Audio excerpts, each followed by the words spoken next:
Hey Clooney Garage fans, it's Fred here. Welcome back to 2024. We've got a new reveal for you. The VP's got a paint job. Let's get there. I don't ever slow up, no I don't take shit. I got no love for the fakeness. If you wanna play tough and wanna hate this, I'll always show up. I don't ever slow up, no I don't take shit. I got no love for the fakeness. If you wanna play tough and wanna hate this, I'll always show up and make a statement. Alright, 2024 is a new year on the channel and we've got a huge amount of updates to bring you guys. Much more frequent content. Fred's been a bit slack here and there with, other work commitments and projects and racing cars and getting PBs. But this year we've got a ton of content for you. Starting with, as I mentioned in the intro, we've got old mate VP Brocco 5 here in the background. We're going to take you through the whole paint job. We're going to take you through all the prep, all the tools, the paint we use, the results. Without further ado, let's take a deep dive into the paint job, show you a look inside and outside, and then I'll take you over to the workbench and take you through all the tools. Let's go. Okie dokie Pinocchio, so the paint job is about a month old. We'll just let it cure for a bit and do our rest of our final touch-ups. But as you can see, it is on. And yeah, we're just getting into the final little doodads that you do to make the luster come up. But I'll just take you a bit of a look here and show you, and we'll show you the body kit as well. That's in another episode. I can't give you all the content in one episode, but she's all done. And oh my God, Fred, it looks like Peter Brock's car, minus a few race seats, roll cage, and all the rest of it. But she's looking pretty specky. Very nice. So Mobil 1 blue inside. I'll give you all the paint codes and everything as well, including on the white that we've done. We had to use a couple of different versions of white. We weren't happy with the first lot around the Alaskan white, so we've gone to an Alpine white, which was also a factory Holden colour. I'll just take you through here. You can probably see a difference between the bonnet and the guard here because we have been wet sanding the bonnet and polishing, so that's obviously the paint differential there. It's not a mistake. We just haven't got onto the guard yet. But I just want to take you through the whole paint job first. As always, on the channel, it's a bit of a show how do video, so we want to show you the result as well. Just got a few tidy ups to do on that skirt there, and also notice that there's no diff. That's part of another episode, and rear suspension. So Fred's been busy over Christmas, and arguably one of the coolest views of the car now is the back. She looks pretty cool, and obviously we'll have our Mobil 1 number plate blank there, but the rear spoiler is on. Jeez, Fred, you outdone yourself this time. I tell you what, you've probably seen the Walkinshaw wheels. They've been colour matched as well. She's looking the goods. We only had one little mishap, and we won't talk about Frankie, but we had a bit of a oopsie daisy just there, so poor old Fred has a little bit of fiberglass patching there, but that's the only battle scar she's had already. So not too bad for two blokes in a shed painting only their second car ever. And we're just still doing all the trim detailing and stuff as well, but have a look on the inside of these doors here. Just like factory. This car only had done 130,000 kilometres too, by the way. So the interior is just absolutely pristine. So we're just bringing everything back up to full factory specs and then doing all our Brocky race car bits. So I'm trying not to rush, but I'm also showing you all the nooks and crannies that we've managed to get into here. We didn't remove the dash or the windscreen. Lots and lots of taping and prep and all the rest of it. So, but yeah, we have done door jams and all the stuff that sometimes people miss on a closed door spray job. Oh geez, the doors close very nicely too, because young Fred's put some new door furniture in from Rare Spares, thank you. But we're pretty happy with the results. And that might be enough of the fly-through of the result of the actual paint. Let's take you through all the prep and how we got there.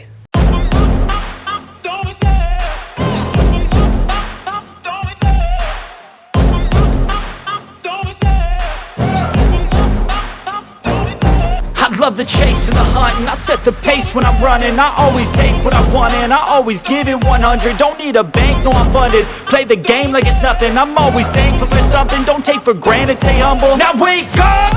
It's time to look at the enemy. Look in the mirror if he is no friend to me. It's not working out, maybe it's the...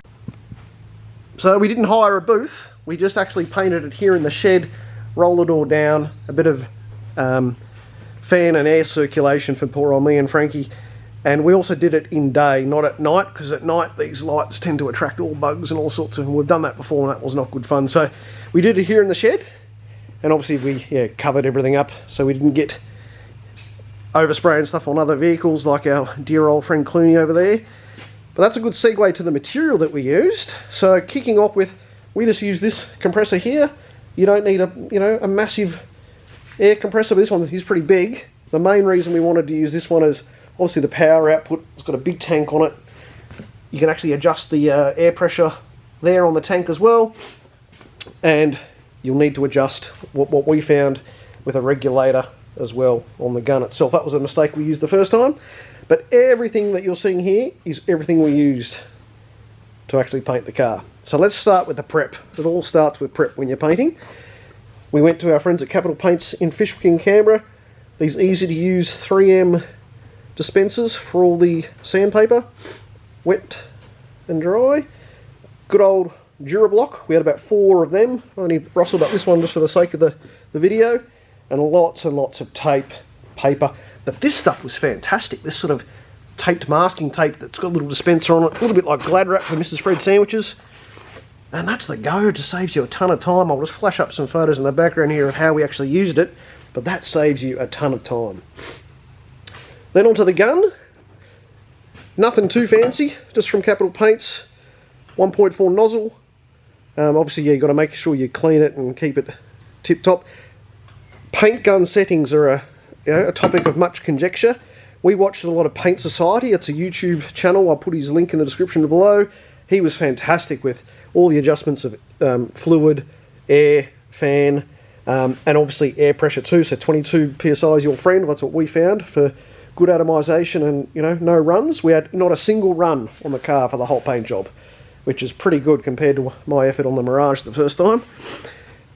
Just 1K primer filler, 3 coats, obviously a bit of sanding of 600 and 800 in between, get a nice finish. And then, as I've mentioned, we actually then, the top coat was this acrylic enamel top coat. That code there is the Alpine White that we had mixed up. And then we had some cans mixed up too for stuff like door jams and real tricky bits. And all the interior was done with the Mobil 1 colour matched factory blue. We did in cans in the interior, just for mainly because I only had one gun at the time, and I also didn't want to mix colours and all that sort of stuff. But the interior didn't turn out too bad using cans. Lots of wax and grease remover in the process. That is your friend. And lots of tack ragging at the very end. So that was good. So that was the painting side of things. So it ended up having 3 coats. We ended up taking a lot of the panels off to actually do the painting. So the bonnet was off, the guards were off, the body kit was off, the doors were off. So obviously the shell only had the roof on it. We kept the boot and the rear guards because it's a pretty integral part of the shell. But all the bits were on stands, like you can see there. I'm drying Mrs. Fred's dish rags there.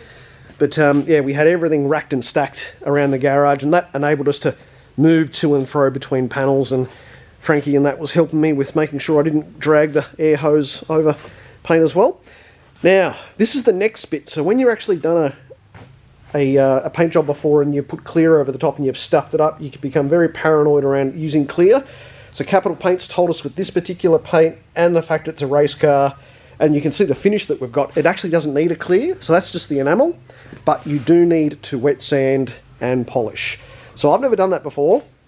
So again, talk to our friends at Capital Paints and watch Paint Society. The process is 1500 wet and dry, then 2000 wet and dry, and then you've got to use a dear old polisher like our good one here, link in the description below.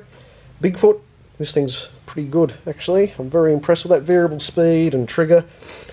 And then you've got to use some polishing. So again, we use some Rups coarse with the coarse pad, blue on blue, yellow with the yellow pad.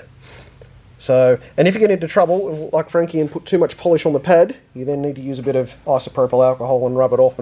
But we've been pretty impressed with the results. So, as you can see, this is about a third of the way through in the polishing. So, parts of it you'll see some dry polish on there because we're still going. but you can see the sort of finish that we've got probably back here. I've got a bit of light, there you go, a bit of reflection there, compared to the guard that hasn't been wet sanded yet. So hopefully you can see that differential there. So this is the rest of our sort of preparation that we're doing, and get it ready for livery, which is the subject of another episode that we'll be talking about soon with our dear friend Nick Moss. But as you can see here, I've tried to lay everything out that we've used, and this is everything. Didn't take it to a professional shop, just did it here in the shed, lots of YouTube videos, and pretty minimal outlay. So if you think about what this paint job would cost if you went to a paint shop, leave some comments in below and just tell me what you think. But Frankie and I are thinking that if you would get a full race car painted and prepared, you might be looking at anywhere between $15,000, $20,000+. So obviously ours cost, with all this equipment, all this is less than $1,000. So, but a lot of time, a lot of energy, and a bit of trial and error as well. So that's okay, because we didn't want a professional paint job because it's a race car, and if we end up having any more incidents like poor old Frankie's on the fiberglass bar there, then we'd be absolutely crying. So, and again, we had to fit this body kit all ourselves, which will be the subject of our next episode. So again, when you're fitting body kits and screwing things in, and no doubt this is going to hit the odd, ripple strip and maybe even the kitty litter at Wakefield, then, or One Raceway as is now known, you don't want $1 million paint job, because chances are some of these panels are going to have to come off and go back on again if we have a bingle. If you enjoyed our update here today, that's what we've been doing over the Christmas holidays and in January. Lots of painting, lots of prep. Mrs. Fred wonders why I stay out here till 11 o'clock at night and working away. It's because I'm working on this for dear old Fred Jr. So don't do it for Dale, do it for Brocky. We'll catch up with you in the next episode.